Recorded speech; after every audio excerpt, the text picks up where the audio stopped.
Nick Griffith here, and I'm doing a drink review. Sorry, kiddies, you gotta go to bed because it's a cocktail review. I'm ready for bed.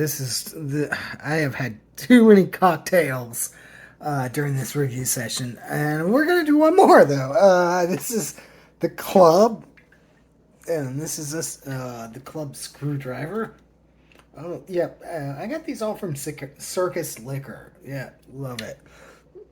Okay, 15%. Let's give this a taste.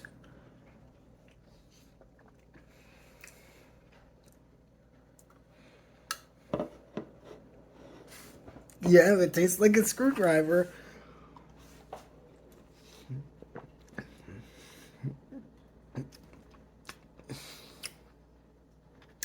Yep, it definitely tastes like you bought a carton of orange juice and dumped some vodka in it.